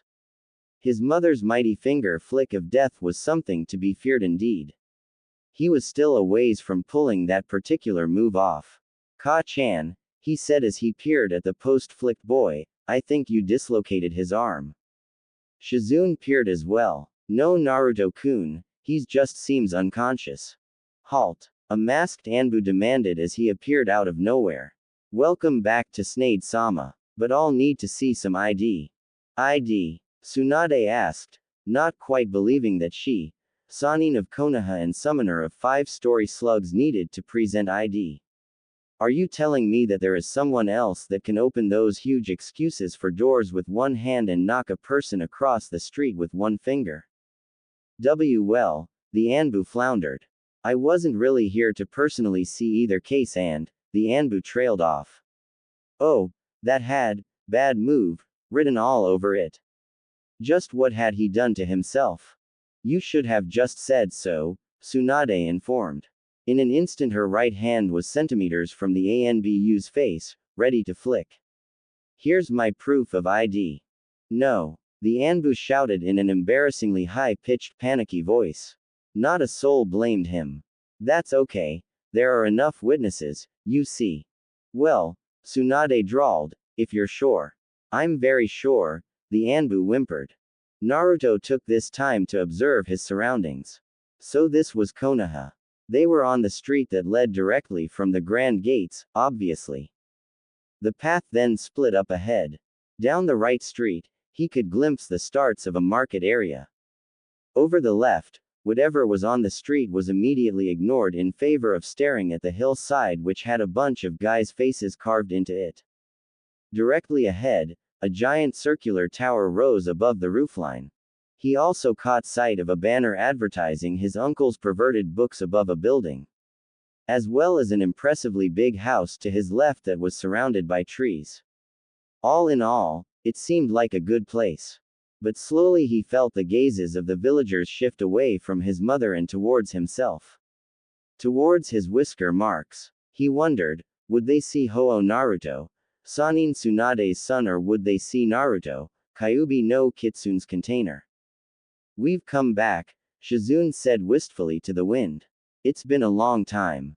Seeing his adopted sister's apparent relief or joy at returning to her village of birth, Naruto wondered if he dared share his concerns with her. She worried too much as it was. Yes, Tsunade agreed, voice lined with a vague concern. But if I say, I'm back, will Konoha say, welcome back? Naruto looked at his mother questioningly. The woman shot her son a soft smile. Naruto, Tsunade began softly. Home is where someone you care about is waiting to say, welcome back. Naruto's eyes shot wide in awe at this concept, the words burning into his memory forever. Slowly, he nodded to his mother and after a time smoothly lifted his gaze skywards. The breeze played wistfully with his hair. I'm back, Konoha. Omake. The subject of Tsunade's gambling came to a head one morning. The roar of the argument had long since scared all the wildlife away from the Hau's current house of residence. Tension was high. Each word was shouted with alarming force between the two fierce verbal combatants. I thought it was just a hobby that you spent money on. Naruto proclaimed feveredly. It is my hobby, you idiot. Tsunade shouted back, clearly beyond ticked off at this point. No, it's not. It's a competition and you suck at it. Naruto accused. What? Tsunade exclaimed in shock. The sting was extreme. That was a sensitive subject for her. No more ramen, brat. She vengefully commanded. No more ramen. Naruto felt like he'd suffered a terrible blow. But he regrouped alarmingly quickly. He'd have to endure. All this time he hadn't understood the true nature of this gamble, but now he knew. And things had gone on long enough. It's the truth. They call you the legendary sucker, Ka-chan. You suck so much, it's legendary. Shizune hadn't really thought of this aspect, she'd always been more concerned about the monetary side. The whole, we're in debt and it's both shameful and hazardous to our livelihoods, aspect. Though her Otutu's concerns somehow fit his personality to a T. And of course, she was glad that Naruto was finally taking a position against her mentor's gambling. At least, she thought he was. That, Tsunade floundered. You're not even wasting our money doing something interesting, you're wasting it playing a game you suck at. Naruto insisted. At least waste it on something cool. Tsunade glared down at her adopted son. That will change. Statistically, I have to hit some kind of jackpot. No, Naruto disagreed, statistically, you suck. It was at this point that a rage-filled punch sent Naruto crashing through the front door, which was thankfully open. But as he was used to being on the painful end of his mother's temper and was perhaps too fired up for his own good, Naruto was up and back in the argument in a flash. Give up, Ka-chan. Find something you're good at, or at least something you're not really bad at. No, Tsunade glared stubbornly, she should have punched the brat harder. Damn it, I want to gamble. Fine. Naruto threw up his hands in frustration. But can't you not suck so much? Get training or something, he demanded. Work harder, damn it. Suddenly, Shizune didn't like the way this conversation was going. Work harder? Tsunade asked, shocked. Work harder. I've been gambling for 13 $+ years straight. That's training for longer than you've been alive. And, Naruto glared, you still suck. Naruto ooh. Tsunade lunged. Shizune did her best to physically restrain her mentor, but wasn't going to last very long if Tsunade started to utilize her monstrous strength. You think it's easy? I'd like to see you try. Fine. Naruto shot back. If I completely fail, then at least you won't be lonely. It took a little effort, but Tsunade eventually managed to get the local casino to agree to let little Naruto in to gamble, but just for a day. Tsunade, calmed down a little from yesterday, led Naruto and Shizune to her place of gamble. The establishment was quite large, but was somewhat lacking in decoration. This is it, brat, Tsunade announced. Are you ready for this? She challenged. Bring it on. Naruto yelled back. Nei-chan, I need my pouch. Shizune sighed. Naruto-kun, I really don't think this is a good idea. I have to do this, Nei-chan, Naruto insisted. Sighing, Shizune regretfully handed over the small pouch that contained every yen of allowance Naruto had ever gotten. Ruefully, she noted that he seemed so determined and dead set on this. She supposed he must feel strongly about the subject. Well, as long as Naruto didn't get hurt or addicted to gambling, she supposed it was okay.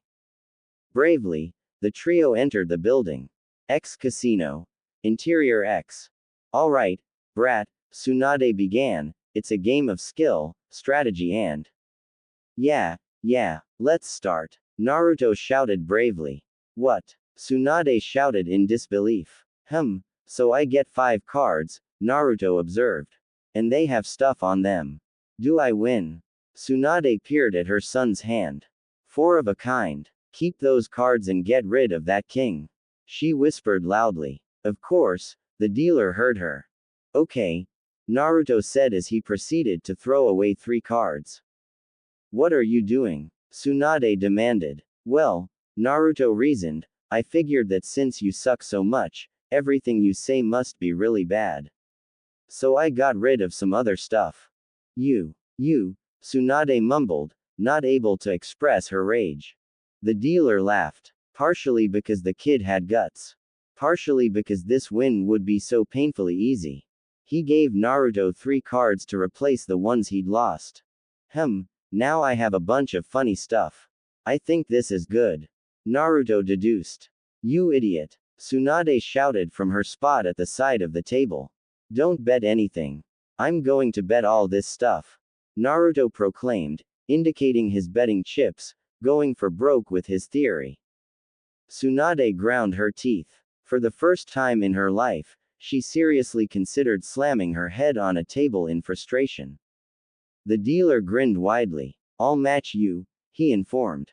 Full house, kid, he smugly explained, putting down his cards.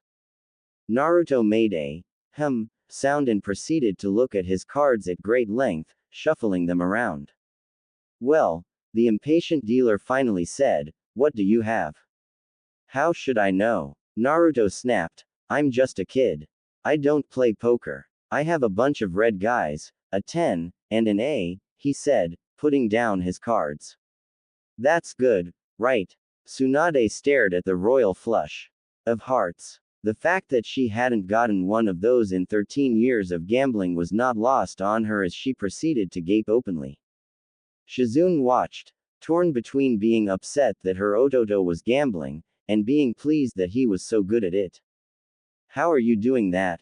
Tsunade demanded. How should I know? Naruto protested. I'm just a kid. I don't know what I'm doing. I just pull the handle. Try pushing those buttons, I think they're good. Immediately, Tsunade as well as every person in the casino that had been sitting at a slot machine and listening in on Naruto's conversation for some kind of miracle tip began to push random red buttons with gutso. It was the end of the day, and the Huas were sadly forced to leave the casino. Tsunade exited the main doors first, looking generally dazed and disorientated, walking mechanically and wondering just what the hell had happened. Naruto slowly followed after her, dragging a criminally large green bag of cash, and Shizune followed after, pushing the other end with her shoulder. This is, Naruto panted, good training. Naruto-kun, Shizune grunted out, under the strain of pushing such a ridiculously sized bag. We can pay off a lot of debts with this. Well, okay Nei-chan. I know you worry about that stuff, Naruto consented amongst strenuous gasps for air. But I want to use most of it for ramen, he insisted. Most of it? Yeah, Naruto grunted, let's go to the store first. Then it won't weigh much the rest of the way, right? Ototo, Shizune mumbled tough, her breath was short from exertion, I don't think you could spend much of this to buy the whole shelf of ramen. Really? Naruto asked. You might get it lighter if you buy the whole store. Oh, Naruto said. He would be more excited, but he'd had a very strenuous day of shocking people by consistently winning money at impossible odds that left them so stunned, they'd been effectively robbed blind before they knew what was going on. Well, Ka-chan, I was right. I didn't even know what I was doing, and I still won all this stuff. Naruto lectured. So you must really suck at gambling. Yeah, Tsunade mumbled, still looking around in a general daze, having just seen several general rules of probability decimated by her own son. You're probably right, Naru-chan. I think I'll just gamble for fun from now on. Well, Naruto muttered, still straining with the bag he was pulling. I'm still confused about how it works. It's not really a good game, he observed. I don't think training helps, so it's not really your fault. That was a surprise. You think so, Naru-chan?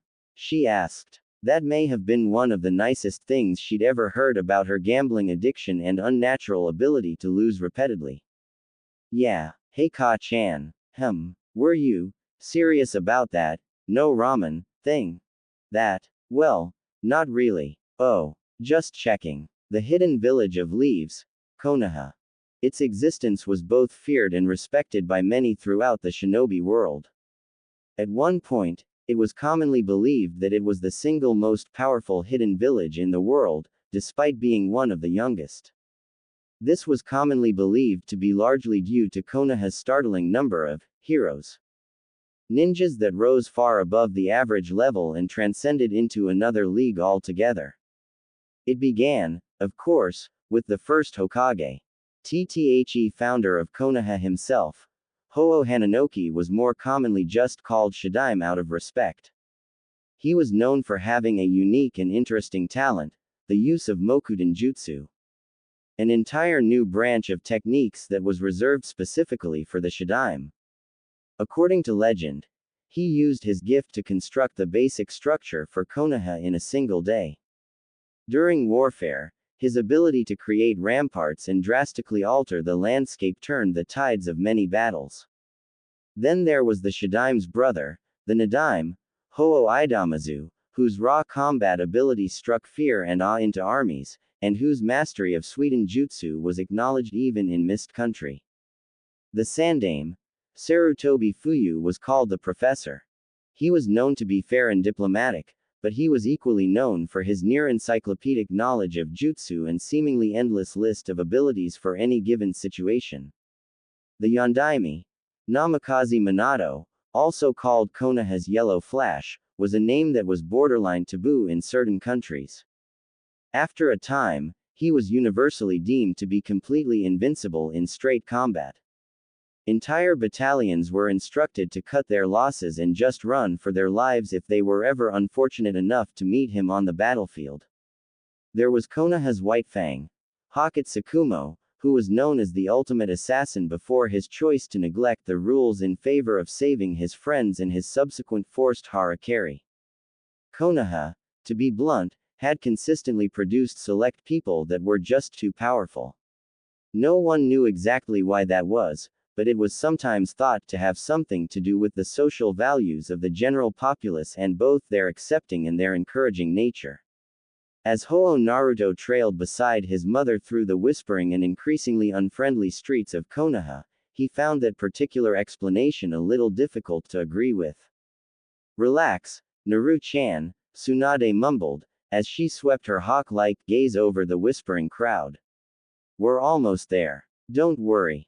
Naruto absorbed his mother's words silently.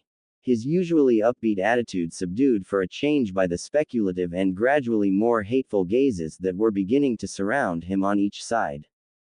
Naruto did not know it, but news traveled faster than his own walking speed in Konoha, and news of the Kyuubi Cantainer's return was apparently at least twice so quickly spread. Apparently, the medic nin that had scarred Naruto's cheeks had spread the word of her accomplishment to the villagers, giving them the knowledge to easily identify the Kyuubi container on sight. Nearly 6 years away did little to dissipate Konoha's hatred towards Kyuubi. X Recap X. She used a solution on the scalpel to stop the blood from clotting, and another to stain the skin, even when I heal it. It looks like a damn whisker tattoo, except I can't remove it like one. I'd be impressed if I weren't so disgusted. X end recap X. Relax, Naru-chan, Tsunade repeated. If anyone tries to hurt you, I can kick their, easy. Spying the obvious tension in the balled fist his adopted mother kept at her right side, Naruto was not sure whether she was trying to address his feelings, or her own. While there wasn't much that scared a woman like Tsunade, there was a lot that pissed her off. And seeing the villagers of Konoha gossip and glare was one of those things that really pissed her off. Shizune trailed behind her obviously annoyed mentor silently. Disgust and concern were welling up slowly inside her, though her face tried to remain carefully neutral. That was her precious Odoto those villagers were glaring at, but it was her childhood home that was doing the glaring. What should she feel at a time like this? I knew this was a bad idea. Tsunade muttered spitefully under her breath. At least we're here. Naruto looked at the building of their destination. No, make that, buildings.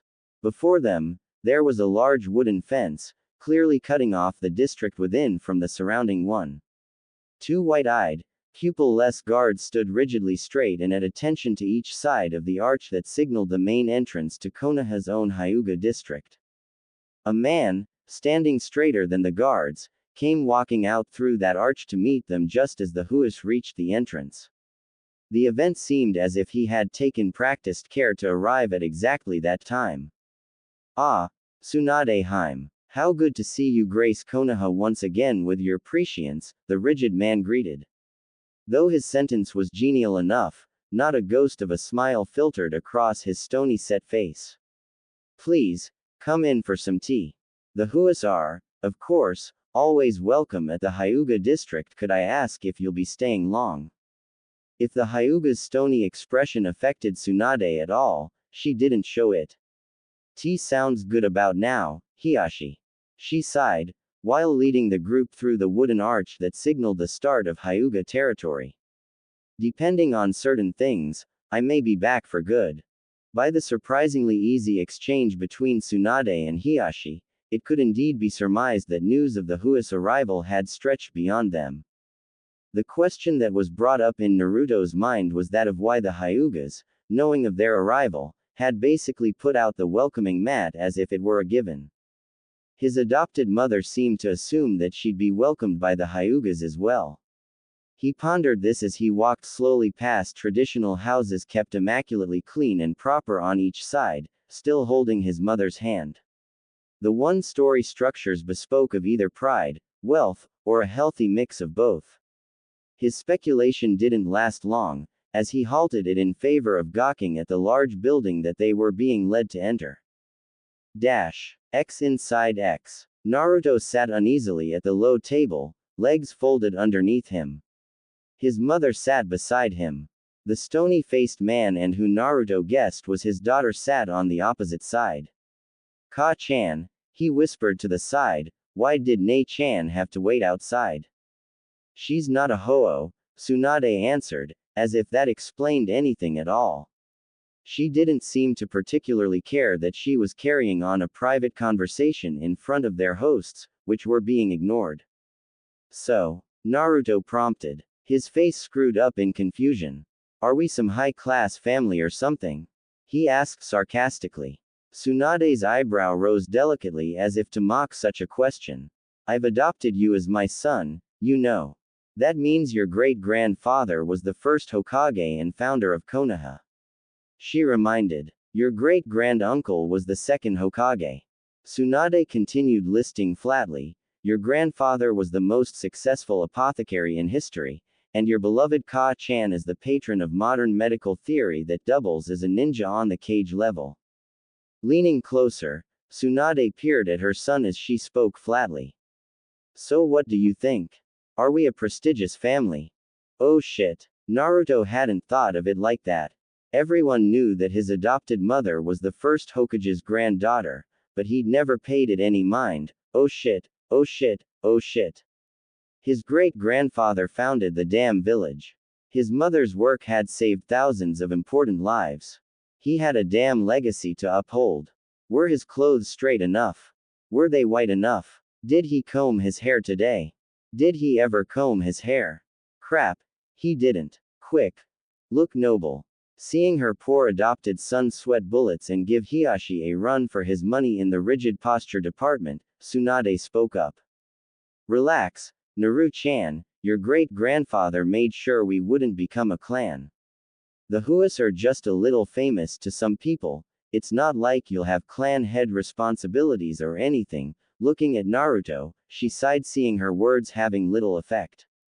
Different tactic. Besides, your great-grandfather would have already been proud of how you've lived your life until now. You don't have to worry, she informed, ruffling Naruto's oddly fluffy hair. Really? He asked dubiously. Yes.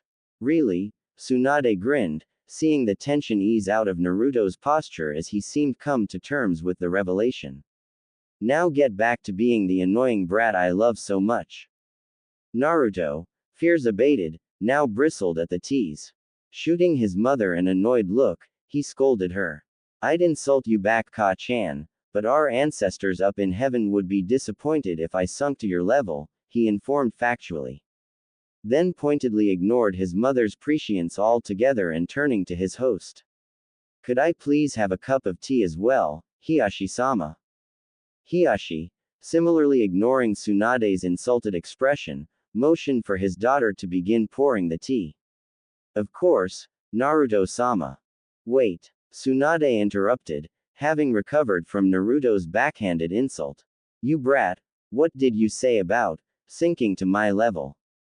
With his mother's arm suddenly wrapped around his neck, Naruto's head was pulled in closely to her ample chest in a headlock.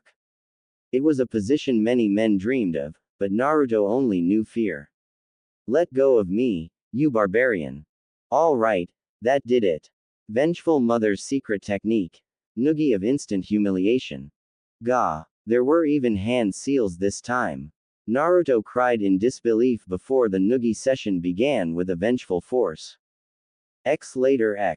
Hiashi had quickly gotten used to tea with the Huas, which was decidedly different from tea with anyone else. They would be the picture of quiet nobility one moment, but were prone to short bursts of rancorous insults or general tussling. Once whatever argument they suddenly had was just as abruptly resolved, they instantly returned to their polite and dignified veneers. Seeing this, Hiashi didn't have any major problems with the odd behavior. It was even mildly entertaining. You may not be a clan, Hiashi lectured, but you are a family of greatness. The nobility, ability and intelligence shown by your forefathers are something that the Hyugas have always respected. They accomplished great things. I see, Naruto mumbled, then you don't mind me being the Kyuubi's container, just because I'm also a Ho-Oh. Hiashi took a moment to get over his surprise. The boy revealed his secret status as the Kyuubi container quite easily. Yes. Whatever would be subtracted from you in our eyes is more than made up for in your dignified family name. I understand, Naruto nodded slowly. The Hyuga have a long history with the Huas, Hiashi continued. He felt the need to ease the mind of this child, though he knew not why. I'll say it again. The Huas will always be welcome at the Hyuga compound. Though for now at least, you two are the last remaining Huas in this life. Naruto was silent. It was a kind offer, to always be welcomed somewhere. A great promise. But whether the rest of the Hyugas would abide by that promise, and if so, to what extent would have to be seen later. Hiashi-sama, Tsunade prompted over her teacup, I'm going to need to talk to Sarutobi-sensei today. Please look after Naruto for me. Of course, Hiashi responded as if it were a given. Though that raises a question. Where are you planning to take up residence, Tsunade-hime? Good question. Her old house would be a wreck from over a century of neglect. For the moment, she'd been planning to stay at a hotel. Because, Hiashi led in, the Huas will always be welcome at the Hyuga complex, he informed once again, with a new undertone this time. Tsunade's eyebrow quirked upwards as if to say, you're serious. Thank you, Hiashi-sama. I'll tell Shizune to unpack. An offer without an offer. Nothing new from the Hyugas. She didn't really mind the game of words. The game of putting up fronts to show one's strengths while strategically hiding one's weaknesses. Listening to what is said, and what is not said. Speaking in curves and implications, instead of direct statements, all the while watching your opponent like a hawk. Trying to wheedle inside their brains with a wedge of polite inquiry. It was like riding a bike for her. It was easy to play that game even after all this time. But hell, that didn't mean she wanted to get used to it.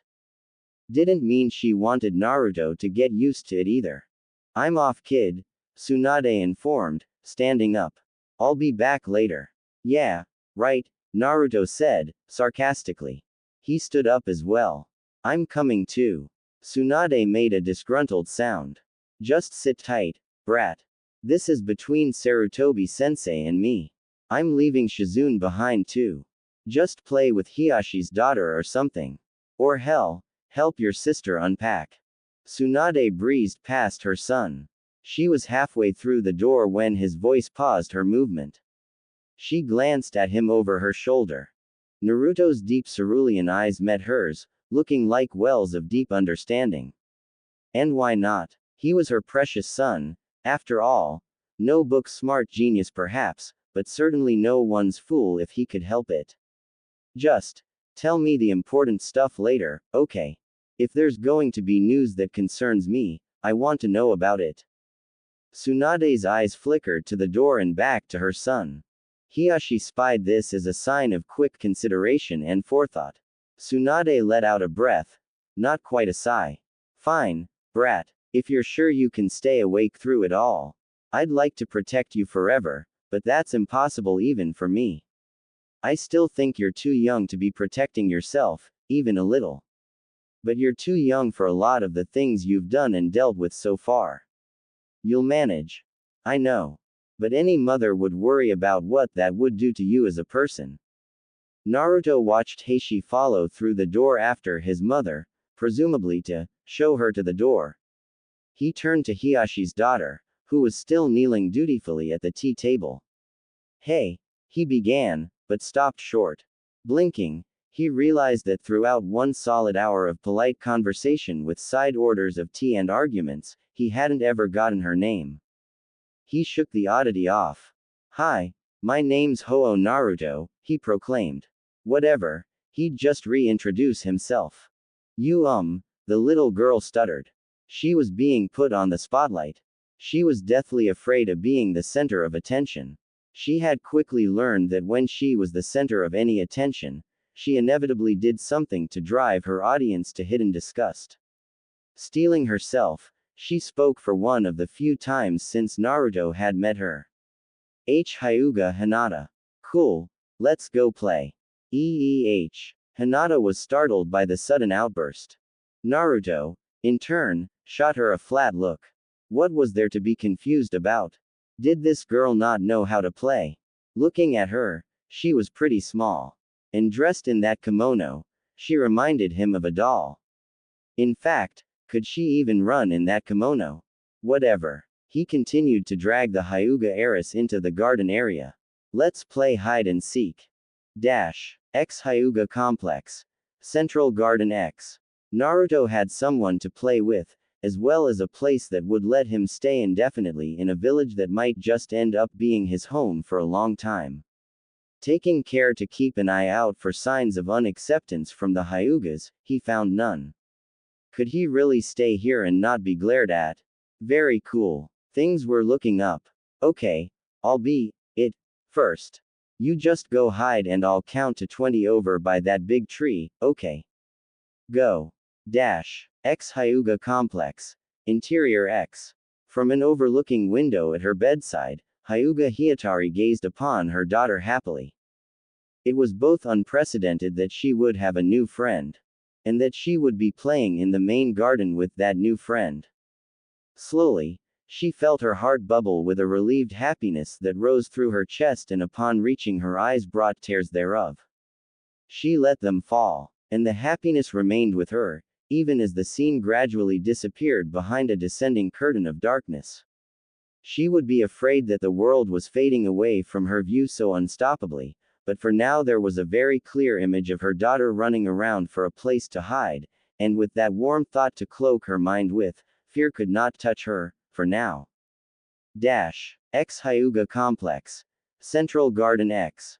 Ha! Found you. Naruto declared victoriously. He pointed a finger at the Hyuga heiress and grinned. It's your turn to be it now. He hadn't played this game in a while. It was a good game. Hinata started hesitantly, still crouched behind her bush. Did I fail? What? Naruto blinked. Fail? What are you talking about? He seemed to take a while to seriously muse this over. Is it possible to fail? Hide and seek? I don't think so, he mused briefly. No, he concluded. It's not possible to fail, hide and seek. I'm pretty sure it's just a game. I didn't fail, Hinata asked, almost hesitantly. Naruto just shot her a look. Stop asking silly questions, already. You can fail to play well, but you can't fail, hide and seek. You play it for fun. You're having fun, right? After a brief period of consideration, hesitantly, Hinata shook her head. The hell? Naruto exclaimed loudly. You're not having fun? He asked incredulously. The concept itself took a while to sink in. You fail. Completely. Put more effort into it. Hinata eeped, and scurried over to the tree Naruto had been at earlier. Now count. Naruto demanded, reminiscent of a drill sergeant. 01, T2, Hinata stuttered, diligently covering her eyes with both hands. No. Naruto ground out. Count like you mean it.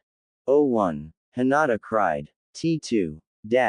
From a carefully unnoticeable location off to the side, Hiyashi watched the exchange with a piqued interest. X16. Counts, later X. 19. 20. Hinata finished. She looked around. It was her turn to find Naruto. Tentatively beginning her search, Hinata sheepishly checked several bushes only to find nothing. But wait. A gleeful snicker alerted her to what was probably Naruto's location. Behind her, Hinata's mouth fell slightly open in a show of surprise.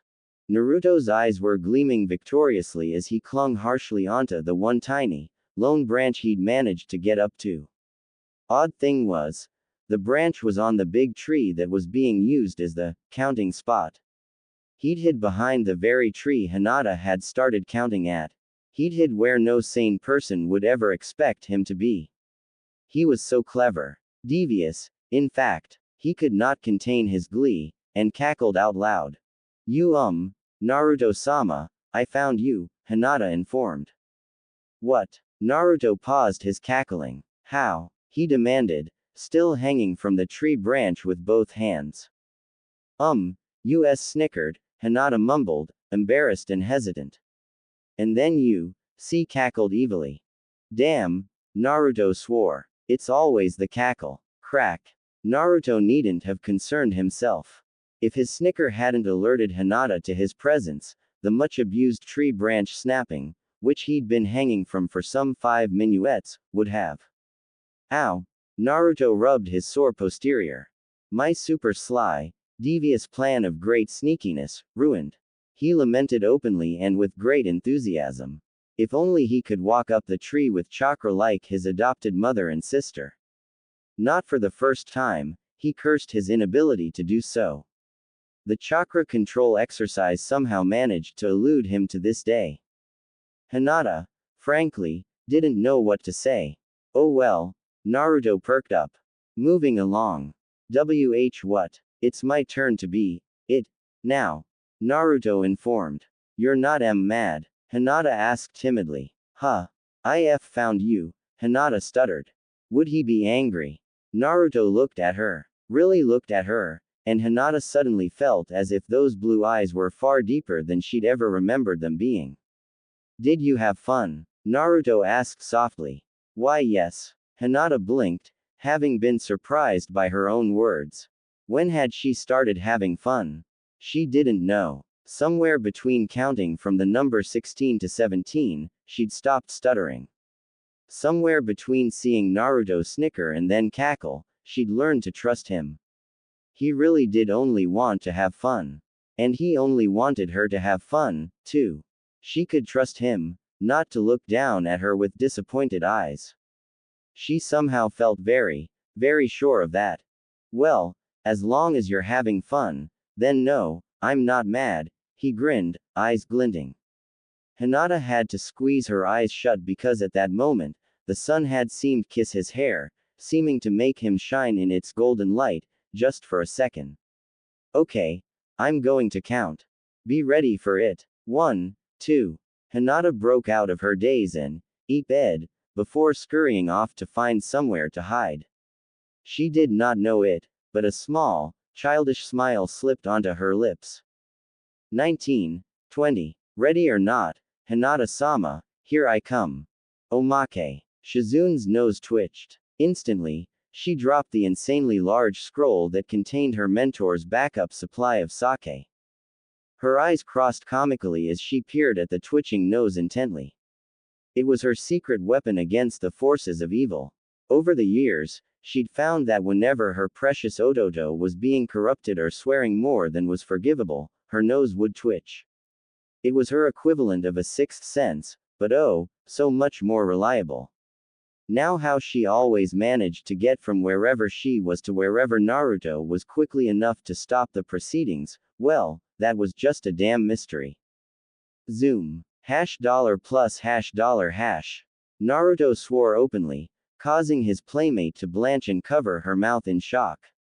$$. He continued. He'd fallen from the damn tree for the 6th time.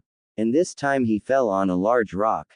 He was going to have to numb the pain with a jutsu. How ridiculous was that? Taking a deep breath, he was on the verge of beginning another lengthy list of swear words he'd picked up from his adopted mother. It was then that the temperature plummeted. Oh, shit. He spun just in time to see Shizune tower above him, and Naruto could swear he could almost see the outline of either an undertaker or an incensed legal court judge. Otou. She bellowed darkly. Oh boy, Shizune was pissed.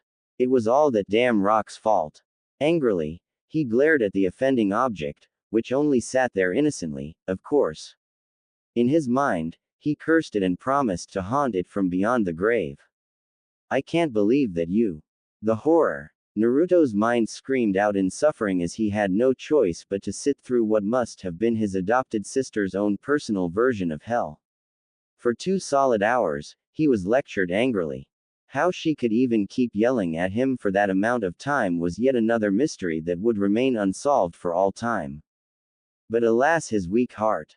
He could not run. His love for his sister added a dull sting to her words and kept him chained firmly in place, the bond stronger than steel. Damn that rock. Even now it still sat there, playing the innocent. Its blank surface mocked him, his numbed mind insisted. It mocked him. 2 hours later. Naruto kneeled, panting. His mind was numb and his energy was somehow exhausted just from living through that hell. Such terrifying power. His adopted sister's rant was something that should be classified as an S-rank technique. Nothing could stop its terrible might. Shizune let loose a long, resigned sigh. I'm sorry, Naruto-kun, she admitted. She looked it, too. I was too hard on you, forgive me. Having just lived through hell, Naruto was tempted not to forgive her so easily. Alas, his weak heart. It's okay, Nei-chan. I'm sorry too. I just fell on this rock and where normal kinds might say, ow, ow, ow, ow, ow. Or make hissing, pained noises without consciously wanting to, Naruto had been exposed to large amounts of swearing on purpose. And so, ow, ow, ow, ow, ow, was replaced by colorful expletives of varying degrees of inappropriateness. Naruto proceeded to reiterate his tale. And afterwards, Shizune nodded emphatically. She knew where the true blame lay. She felt slightly ashamed for exploding on her precious Ototo like that, though she knew it wasn't really his fault. She couldn't help herself. The true culprit was not somewhere that she could currently scold her at. But of course, it was only a matter of time until Tsunade returned home to commence with the real scolding. I'll make it up to you, Naruto-kun, I promise. How about you two take a break for some ramen? Ah, wonderful, sweet Shizune. Was it any wonder he could not have run away? Come on, Hinata-chan, we'll have a ramen eating contest. He proclaimed. Chan. Hinata stuttered, voice small. It had just gone from Sama straight to Chan. Well, Naruto scratched the back of his head. We already play together, right? I can't keep calling you Hinata-sama. Hinata rolled over this idea in her head. It didn't necessarily seem normal, but Naruto clearly had his own way of seeing things. Then, Naruto-kun. Yeah, nothing. I just wanted to say your name, Hinata mumbled, overcome with a blush. That hadn't sounded right at all. Kun. Okay. Of course. I already told you to stop asking silly questions, didn't I?